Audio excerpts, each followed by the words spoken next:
Hello guys, David here. Welcome back to the DGR podcast. I don't know whether to call it DGR or David Gray Rehab Podcast. For Google SEO, it's probably better to say David Gray Rehab Podcast, but DGR works a little bit. You can say it a little bit easier, I think. So today I have a great guest. I have Dr. Peter Malliaras. Pete is based in Melbourne, Australia. He's a physiotherapist and researcher specialising in tendinopathies. So a topic close to my heart as an athlete that ended up with a lot of tendinopathies over the years. He's completed his PhD in tendinopathy in 2007 and has since undertaken postdoctoral research in the UK and Australia, and he's co-authored over 130 peer-reviewed publications. So that is 130 more than I have, and he is I suppose one of the world respected authorities on tendinopathy. So it was great to talk to him today. We talked a little bit just tendons in general, and especially Achilles tendon.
Hello, Peter. Thank you very much for joining me. How are you?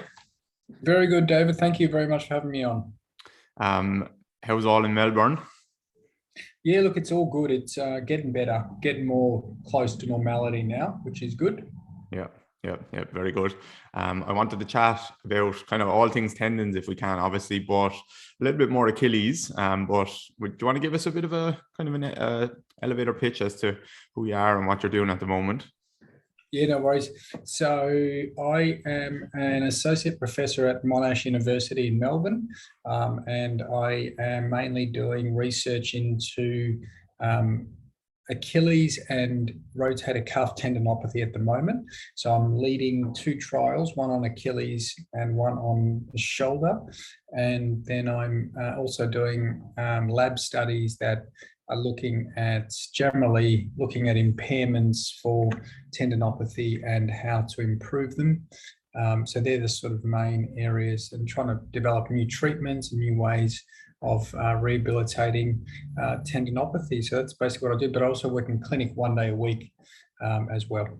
Okay. Have you pushed more away from the clinic recently, or is that something going forward? More clinic, less clinic, or what's the plan there? Or do you know? Yeah, I have slowly as the years gone on reduced the clinic work.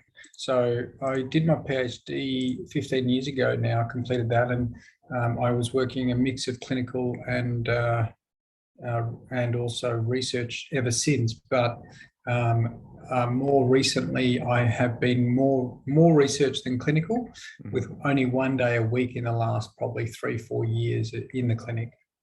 Is there a certain type of population you're working with, or is it a little bit of everyone? Yeah, so in the clinic, it is a mix of all tendinopathies. So I see mainly Achilles. I'd say 50% is Achilles, but then the rest is made up of patella, foot and ankle tendons, gluteal, hamstring, lateral elbow, shoulder. So it's quite varied. Like some days I'll go to work and it's just a full day of Achilles, like 10 Achilles, one after the other. Other days I'll go to work and it's a mix of things. So it's quite interesting. I'm getting a lot of Achilles at the moment because you can tell me if this is right or wrong now, but in Ireland, we're coming into summer. So the ground is getting harder, and every Gaelic footballer and hurler comes in and they say, my Achilles, it was grand in the kind of pre-season and off-season, and now the ground is getting harder and my Achilles has come at me again. Is that Yeah. is that a fair thing to say for them to say?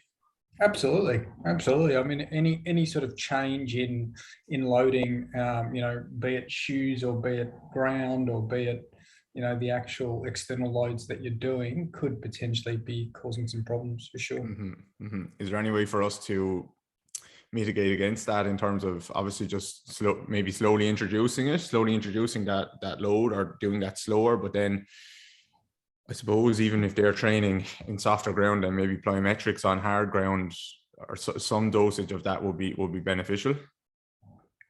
Yeah, I guess the main things are just going back to the basics. So ensuring the person has the right capacity, and that would probably go down to strength and power. So there, you could monitor that and make sure that that's being addressed if that's a problem. But also then, as you say, trying to introduce different loads and different environments very gradually. Mm-hmm. So they're not suddenly going, say, to putting on spikes, or they're not suddenly going to, starting to train on different surfaces. They're the sort of two key things, but they're easier said than done, I think. Yeah, definitely. Yeah, very, very tricky, especially for me. Like when the ground is a bit softer, athletes are back training in Ireland at least like 3 or 4 days a week, maybe a little bit more, and then you're going to try and, like I think plyometric work is very important, especially if an athlete finishes their season and then they're not doing any kind of much running for 3 or 4 months, and then they're going back into it, but the ground is soft. I think that plyometric work is important just in general for performance and maybe tendon health, just to keep some of that sprinkled in. But it's very hard when they're training hard at the same time as well. They're already fatigued, and it's hard to keep that sprinkled in. But that's a constant battle. Yeah, no, I agree. So I'm particularly interested with Achilles at the moment. As an athlete, I had a lot of Achilles issues, a lot of patellar tendon issues, and then when I went doing a bit more kind of gymnastic strength training, a lot of elbow issues. Is there anything that's predisposing someone like me to maybe tendon issues rather than muscle injuries? And or is it just kind of, I'm not very smart with my training?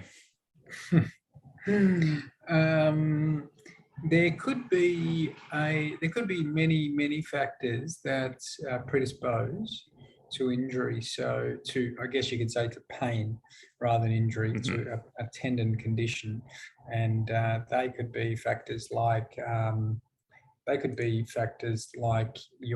amount of training you're doing, the type of training, and how the training is progressed. But then it also possibly would be other factors like the general health of that individual.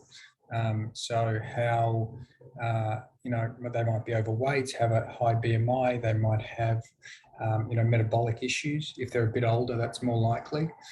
There might also be genetic underlying predispositions, and, we know tendinopathy issues do tend to run in families, and much like ACLs, there could be genetic reasons that explain that. There might be also hormonal drivers for, particularly, I think this is something that we look for in females. So it could be females that are very active and have hormonal issues like irregular menstrual cycles, or older, perimenopausal females where the hormones are changing rapidly. So things like that could affect the homeostasis of the tendon, so metabolic and hormonal issues. It could also be biomechanical issues and tissue-related things like previous injuries. So you might have had some previous injuries growing up. So for example, I saw someone in the clinic on Wednesday that has got a patella tendinopathy at the inferior pole, but when he was growing up, he's always been very active playing football and cricket. He had very severe Osgood-Schlatters disease, and he's got then still got ossicles, bony ossicles in the distal insertion to the tibia, and he's got a very thickened tendon there. And I wonder whether that thickened tendon is now dysfunctional and is getting overload in the proximal tendon. So things like that, prior injury could be a risk factor, or other injuries at other sites as well. So that and weakness and dysfunction and fear and apprehension that come with previous injury and weakness and things that people get. So all those things. Looking at it from a biopsychosocial point of view, I think there are risk factors for pain all across those biopsychosocial factors for development of pain, but also the development of chronic persistent pain throughout those factors. And that's the same for tendinopathy. I think we're just starting to recognize more the psychological and lifestyle factors a bit more in tendinopathy, but that's sort of emerging stuff rather than well-embedded stuff. But yeah, look, any of the above, basically, for you? Probably all of the above for me. Everything's a mess. I think for me, like, just anecdotally, again, that's obviously my experience with it, but I got pretty nasty patellar tendinopathy when I was playing Gaelic football at a pretty decent level, and then kept training through it. Didn't really have a good rehab plan at that time. This is 10 years ago now. Didn't really have, there was a little bit of like eccentric quad loading, but I didn't necessarily understand just how important just strengthening the whole area and getting very, very strong and managing the load. Well, naturally, I understood managing load, because if I did 3 days a week, I was kind of okay. If I did 4 days a week on the pitch, I was very bad. And if I did 5 days a week, I couldn't walk anymore. So when that happened, I got, I definitely changed how I ran as a result of the patellar tendinopathy, and how I jumped and how I decelerated. And I feel like that definitely contributed to my Achilles issues then after that. So I started to develop Achilles issues on the same side, and then Achilles issue on both sides, and that got really, really nasty. And so basically what I'm trying to say is that is I suppose that you patellar tendinopathy, not necessarily previous injury, but that pain and that fear avoidance of that, like, for me, I feel like caused that. Is that something that you would tend to see? Is that, and would you classify that as like a biomechanical factor then for the Achilles, and or is that more of a, maybe you just can't separate between the two, can you, between like fear avoidance and load tolerance and biomechanical? Well, I guess the way to think about it from a more simplistic point of view is that if you have an injury, you don't often fully recover, and you might have impairments that remain. So those often pain does improve. That's one characteristic of a condition, pain, and that's often the most important one, because that's the one that people present with. That's the one that people want us to treat often and to get better. But it's not as simple as just improving pain. And when you have a condition, often you have impairments that remain. And those impairments could be, as you say, things like strength, power. It could be fear. It could be apprehension. It could be, reduced self-efficacy, and all these things that remain. And then they could, I guess the ongoing thought and proposition from there is that if these things are remaining and not always resolving, or we're not always good at resolving these, then maybe they can lead to other injuries or recurrence of the same injury. So that's if you then start to be active again, and your body will then start to compensate. So I think it's quite plausible that those things do happen, and I'm convinced they do happen for some people, but maybe they're not important for other people, these ongoing impairments, because certainly you don't see them with every single Achilles patient or tendon patient that you see. I've got a pediatrician at the moment, Joel Martin, who's looking at exactly that question of sort of impairments that I guess not impairments remaining, because he's not looking at it from that point of view, but he's looking at all these impairments that sort of you can measure, and how do they impact on how someone maybe loads their tendon, but also how do they improve if you do exercise for the tendon, you do rehabilitation, do they improve, and what sort of rehabilitation improves them specifically? So we're still learning a lot, I think, but and there's other people around the world. There's actually Colin Griffin, who's based at Dublin, who's doing a really nice trial. Yeah, he's doing a really nice trial on similar things, looking at some of these biometric properties and if they improve. We haven't done enough of that in the tendinopathy literature. People like Karen Silbernagle at Delaware University is also very interested in these impairments and whether they recover. So yeah, I think all these things will help our understanding once we do get a fuller understanding. But at the moment, then, is it so even how the tendinopathy maybe developed in the first place? We're always unsure. Obviously, we can't pinpoint anything, but most people seem to respond well enough to good, smart loading strategies, regardless of where how it came about in the first place. Yeah, that's true. That's true, and that's also an interesting point, because it seems almost a bit too simplistic and a bit too convenient that because the literature pretty much suggests that regardless of the type of loading you do in trials, people just tend to improve. So some of that is probably natural history as well. Some of that is just fluctuations in pain with intermittent episodic conditions like musculoskeletal conditions.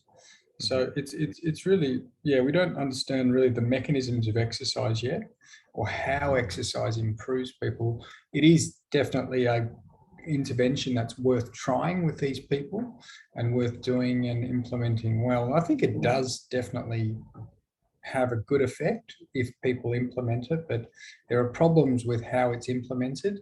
So often the the intentions are good and people prescribe the exercise, but they don't actually do it, and that limits the effect.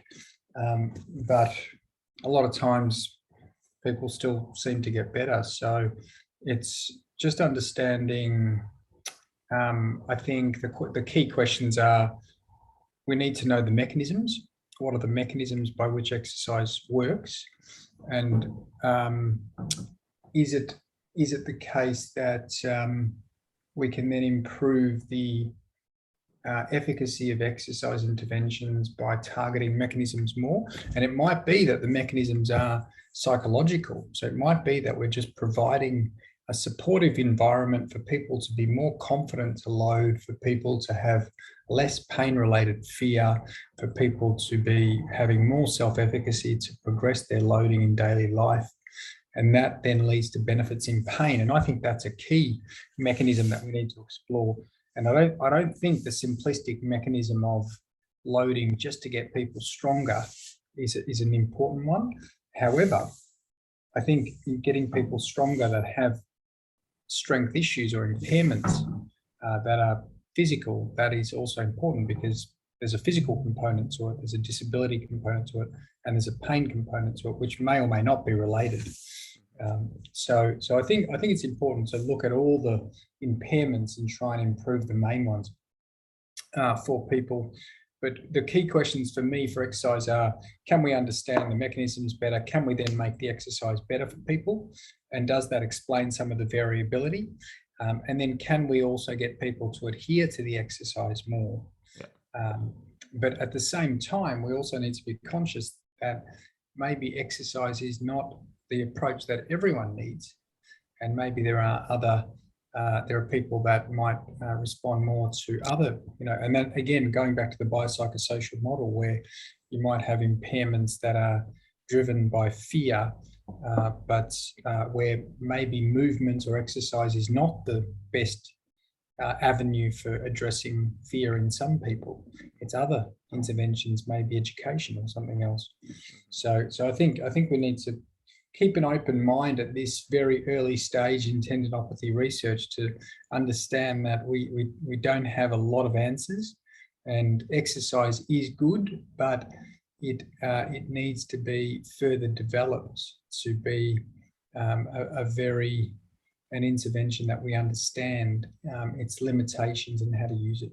Yeah, I think for the people kind of outside the research world, the best physios and coaches are probably ticking some of those, some or all of those boxes along the way anyway, where they're giving exercise and kind of giving a little pep talk along the way and trying to tell people, you know, just about their own daily life and the fear education and stuff like that. But you obviously can't measure then one versus the other.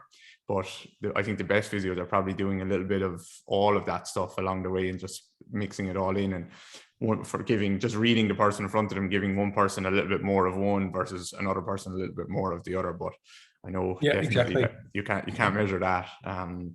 It's hard to measure that. It's hard to study that. Yeah. It's a challenging sort of clinical reasoning conundrum, but it's understanding some of the key elements, I guess, for people, if we can, in a research setting, will probably help us in clinical practice. But clinical practice is always going to be much more complex and much more driven by the individual, I think. And some of the differences between maybe like insertional and then mid portion clinically, if you were treating that with exercise, what will come to mind there? Yeah, so insertional ones, they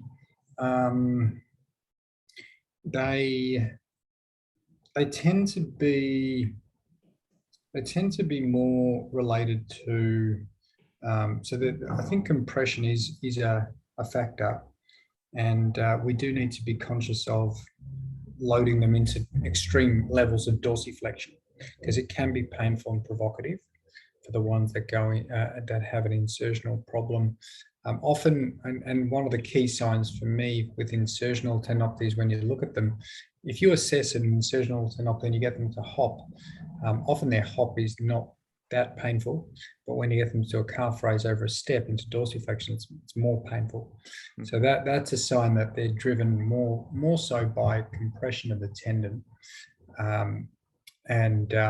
So that sort of differentiates your treatment to a certain extent, because you have to try and load them out of that compressive position. It could be isometric, is quite good for these people to start with. But then calf raise on flat ground, and then calf raises into some dorsiflexion, but not much dorsiflexion.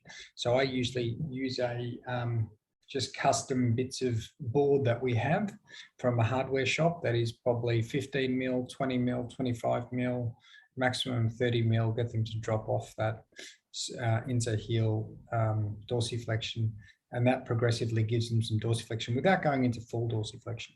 Mm-hmm. I think the other thing you've got to be conscious of is the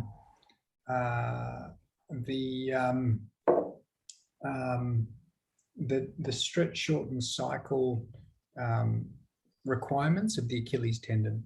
So when you've got a mid portion, we know that the key role of the mid portion of the Achilles is to really absorb energy and absorb load. So you have to be thinking about progressions into some hopping and jumping. Now, it's not to say you won't do it for the insertionals, but it's probably more important to get to recover some of that confidence and that function in being able to do plyometric, elastic Achilles tendon type activities with a mid portion.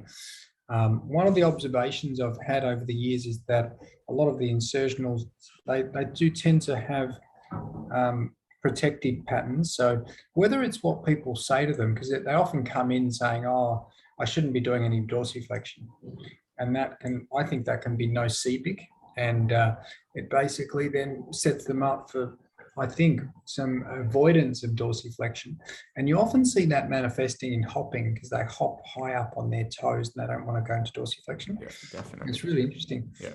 and that's something that is a motor sort of, manifestation of probably apprehension, fear, and their beliefs. So untangling some of that for the insertional people, you can go into dorsiflexion. It's not going to, be a, problem if you do that in a controlled manner, avoiding full range of dorsiflexion, just like we do with every other tendon. So, for example, if you're doing a hamstring origin, proximal hamstring tendon, you'll go into hip flexion, but you're going to avoid the extremes of hip flexion, especially with heavy load. Mm-hmm. So it's the same mentality as the insertional. So I think there's a lot of education around dorsiflexion for the insertionals. That also is important. I think heel wedges can be used for both of them. Yeah. So we, I generally would not. I think if you think about it from a conceptual point of view, heel wedges probably are really good for insertional because you're going to take them out of dorsiflexion and compression, but they also tend to work really well for the mid portion, Achilles. So I don't think there's a difference there. But going back to rehab, I guess the key differences are how you would then go about the dorsiflexion loading. Whereas for your mid portion, it's probably a good thing to be loading into dorsiflexion as quickly as possible. Now, the reason for that is that we know that peak loads in the Achilles tendon occur in dorsiflexion. Mm-hmm. So if you're loading up into calf raises and you're avoiding dorsiflexion, you're pretty much avoiding the part of the calf raise that's going to give you the biggest loading of the Achilles. So it's difficult. And I think for that reason, it's harder to get them better because they're not getting the same stimulus potentially when they do their calf raises. And that could be something that, causes them to, go on for a little bit longer. They probably are a bit harder to treat, I think, some of them. Insertional.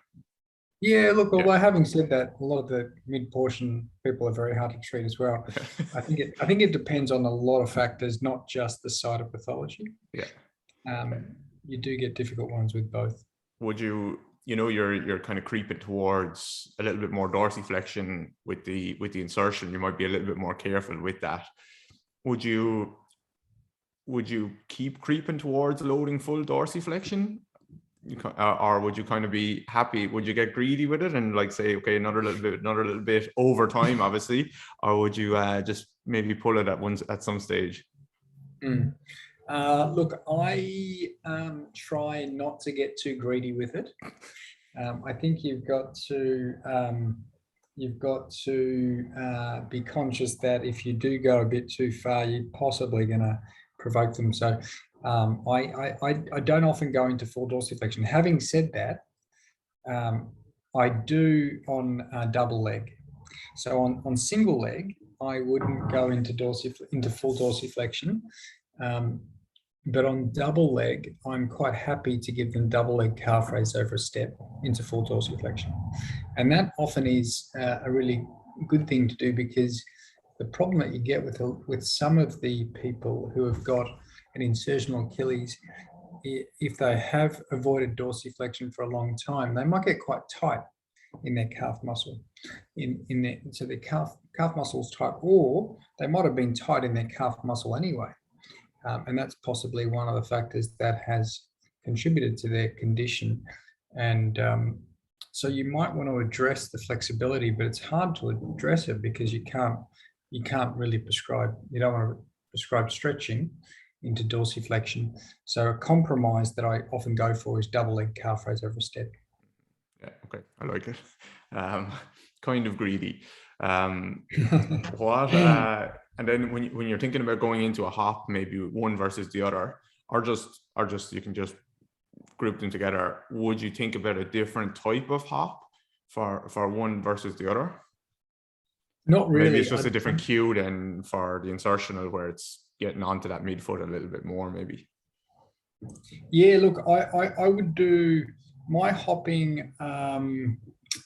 My hopping protocol for the Achilles is not is does depend a bit. It's quite sort of, I've got sort of specific, I guess you can call them modules.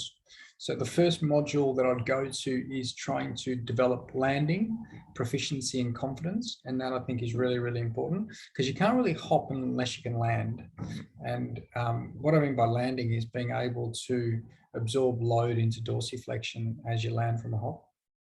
Because if a lot of people, as we've talked about already, can be quite stiff and as they're landing. So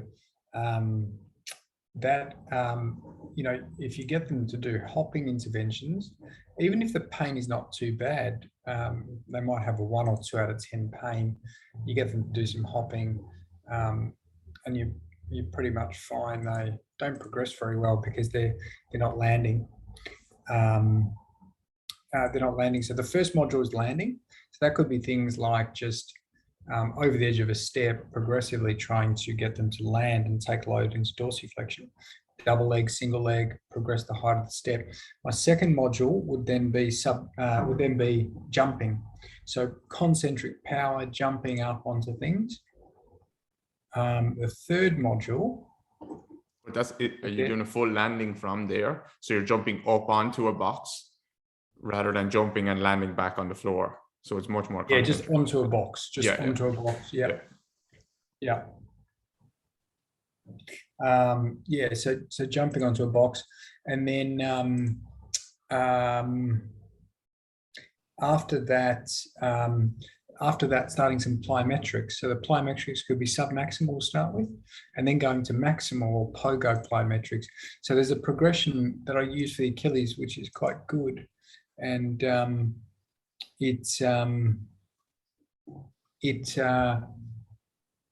it really sort of helps to get some confidence in the hopping, and also address some of those stiffness issues. And it doesn't really matter what their underlying sort of insertion versus mid portion is. You'd still do the same stuff. Mm-hmm. Okay, cool. Can you give us a little bit of an insight into that progression then, as you've kind of gone from the landing into the concentric? What does that look like after that then? Yeah, so the concentric, I would do jumping onto a box, and it could be starting with double leg, going to single leg, jumping onto a box, and then going to higher boxes. Mm-hmm. So really trying to develop power, so into a counter movement and then jumping up onto a box. And then finally, I'd go to submaximal plyometrics, where they do hopping on the spot, hopping forwards, backwards, sideways, hopping up onto boxes and down again. That's like a rebound hop. Yeah.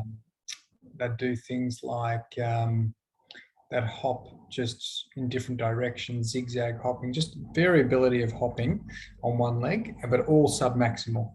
So you're basically trying to recover confidence and variability of movement, trying to get them to explore different types of movements on single leg.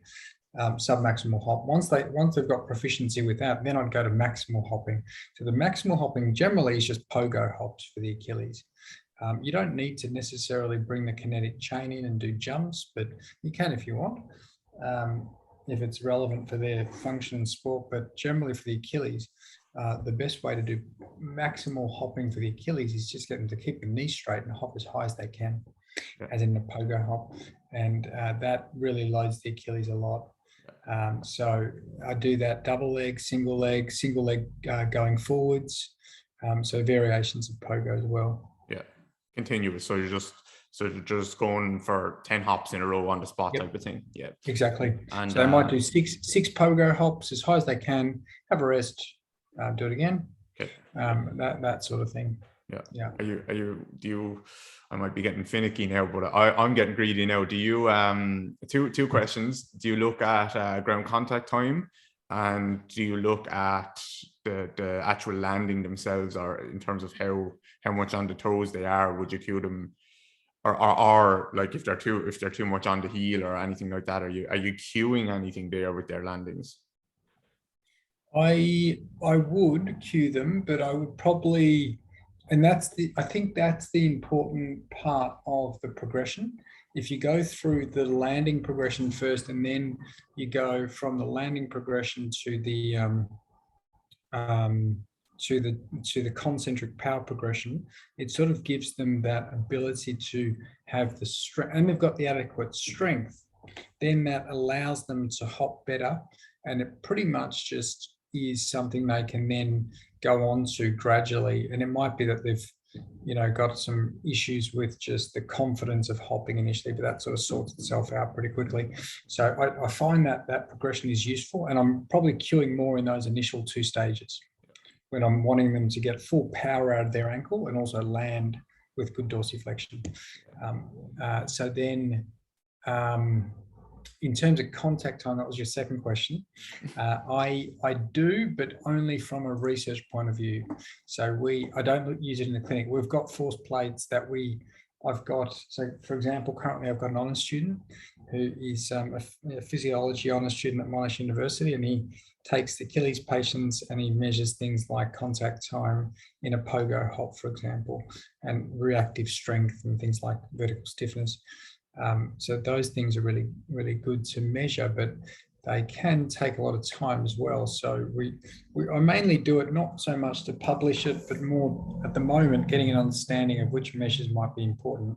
And there's a couple of PhD students who are interested in developing that area and looking at developing some measures that we possibly can use in the clinic, like contact time or other things.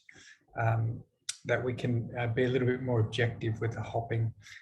But at the moment, it's probably just more clinical application and just clinically, subjectively looking at how good they are going through those progressions.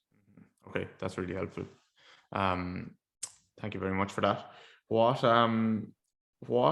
do you think, or can you explain, not what you think necessarily, but people who are quite strong in the gym maybe, and that firstly, do you find it troublesome for them to get back into some plyometric type of work? And secondly, can you explain maybe explain what is actually changing at the tendon from a calf raise to a plyometric hop? What the Achilles is actually doing, and what its function is, like how the function is changing, and then why that can be problematic for some people. So do you mean that how the function is changing when they've got pain and pathology, how their hopping changes, or do you mean how it changes with the rehab? No, how it changes just in how the tendon is actually functioning. A healthy or unhealthy tendon is actually functioning in, let's say, a calf raise, a slower load like that, versus then when we move into plyometric load and just what the Achilles is actually doing. Fantastic. That's one of my favorite questions. Okay. So basically, when you're doing slow loading, you've got very much a muscle focus, and you think about it as 2 springs in series. So that you've got the muscle tendon unit is 2 springs in series. You've got the tendon spring and you've got the muscle spring, and the muscle spring is basically much more compliant. So when you're doing things like calf raises, because the muscle forces are lower, then the tendon spring is still not absorbing much energy, because the muscle spring in the eccentric phase is the thing that really does absorb the energy. It's the muscle force is not high enough for the tendon spring to start to strain. But then when you start doing things like hopping and jumping and running, you start to then produce much higher forces in the muscle spring. So because the muscle spring is much more active, that means that the tendon spring is forced to then strain, and it strains, and it basically acts like a spring where it absorbs energy, strains, it absorbs energy, and that energy is passively stored in the tendon. And if you do it fast enough, it's also returned. So some of that energy will be lost as heat within the tendon, and we call that hysteresis. But then some of a lot of the energy, probably, I'm just thinking hysteresis, probably more than 70% of the stored energy is returned. And that drives locomotion. So if you think about activities like doing a hop, it could be that 30% of the energy requirements of the hop are passive and they come from that stored energy. Okay, so that's the advantage of it. So the advantage of that ability of the Achilles and the calf muscle tendon unit to store energy in the tendon is that you are much more efficient, because you've got the muscle fascicles that are operating in an optimal range, and you've got the tendon passively driving a lot of that energy requirements for that function. So that's the difference. Now, as you get older, now the reason the tendon, going down to more of a microstructural level, the reason the tendon can do that, and this is only for energy storage tendons, is that they have this thing called an interfacicular matrix. So the interfacicular matrix, well, all tendons have them, but the energy storage tendons have specialized ones where in between the fascicles, so the interfacicular region, you get lots of sliding. And the sliding occurs between fascicles, and there's lots of ground substance in there. And the ground substance probably takes some of the sort of stretch or takes some of that energy up. The ground substance is just proteins that bind water, and they basically absorb some of that lengthening. So you have this very specialized interfacicular matrix that allows that sliding and energy storage. As you get older, that sliding gets less and less, and changes to the interfacicular matrix occur. So that probably then is the starting point for pathology, which you go down a cycle of, for some reason, more proteoglycans and more ground substance is produced, and you get swelling in the tendon, but that leads to dysfunction in this sliding mechanism. And then you start getting changes in the matrix and the collagen, and everything else starts to then change in the tendon. So it's interesting how those tendons are very, very much, that is the strength of the tendon, of the energy storage tendon, the ability to store energy, but it also then can become an area that leads to, pathology over time in that tendon. Okay, so very straightforward then. One kind of last question for you, Peter, I suppose. Let's take a good athlete, a professional athlete who's a footballer or something like that, or AFL rugby player. It doesn't really matter. They've done a lot of, and maybe they come from their club to someone like you, and they've done a lot of strength work. They've done a lot of calf raises, and they're still playing. They're able to play, but they just don't. They're just kind of inhibited, let's say, or just not the pain is getting in the way. Is there any commonalities there that you see with athletes like that, where they're actually, maybe they're doing their loading not as well as they could, or exercise selection or sets and reps or load, or anything there that you could pass on some knowledge on? So someone who's basically doing all the right things but not improving, or maybe doing the right things, yeah, or they think they're doing, like they have been strengthening, they have been trying to load, they have been doing their calf raises, they have been still trying to play. That seems to be a common one. Yeah, look, I honestly think time. I think time, and I think I've learned this in the clinic because I don't have the pressures of elite sport. I do see elite sports people, but extremely less so than some of the just day-to-day people that I see here in the clinic. Mm-hmm. And if someone is really struggling with pain, time is the best thing. So just unwinding the system, trying to bring about some reduction in their symptoms rather than pushing through it. It often does work, and it could be months sometimes. So I've just had an Achilles patient who I've been treating for a while, and none of the exercise was breaking through for him. So we just did a period of 6 weeks of not running, and he did some exercise in that time. And I saw him again recently, and his pain is much better. And now we're building him up. And not only is pain better, but the way he's hopping is better. So his movement patterns have improved. And he's now ready to engage in a loading process again. A much more sort of stretch, shorten cycle loading process, because you're just banging your head against the wall if you can't reduce the symptoms. And that, I don't think that luxury is afforded to anyone in elite sport where they have 6 weeks to just do nothing.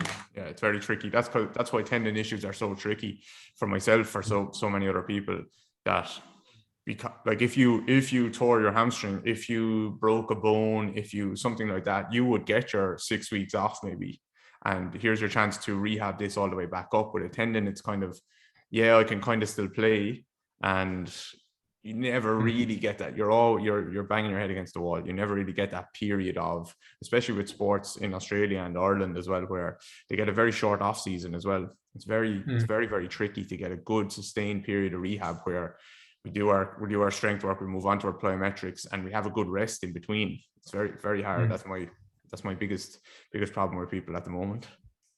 Yeah. No, I think I would agree with that. I would agree with that. It is difficult. We need better strategies for elite sport. The problem is it's so uncertain how to treat them that people tend to gravitate towards injections and interventions and surgery because they perceive that may be something that's going to be more likely to get people better, or at least doing as much, perceived to be as doing as much as possible for that person, when really the simple things we know work, but we don't have the time to do them as we probably should. I wonder, are some of those interventions just actually, if they do work, let's say they're just actually giving them a line in the sand. Now you have an intervention. Now you have a period of rest and then a period of rehab maybe after it. And I think, I think that's probably, in my view. I don't know how hard you can be saying that, but I that, in my view anyway, that's definitely what I think with them a lot of the time. Final question: if Elon Musk gave you a budget to do any research you could do, money was not an issue, what would you love to study? What would you love to see? Okay. There is lots of things that just one study. Well, you can Elon, you can take a couple of them. Okay. So basically the first thing would be, I think we need to have much bigger studies that enable us to understand how covariates like metabolic factors, like different populations, like different levels of different sort of beliefs and psychological factors and other things influence outcome. And that could be in a very large cohort studies, or looking at trying to understand these groups that probably influence outcome a lot more. That would be something that just hasn't been done, where we just haven't got the resources to incentivize people enough to do these studies, and that's incentivize the patients or incentivize the physios who could actually be part of that. So something like that, a big effort in trying to understand how people respond and what are the factors that influence that. That would be one thing. The other thing would be, as we've touched on already, just understanding exercise more.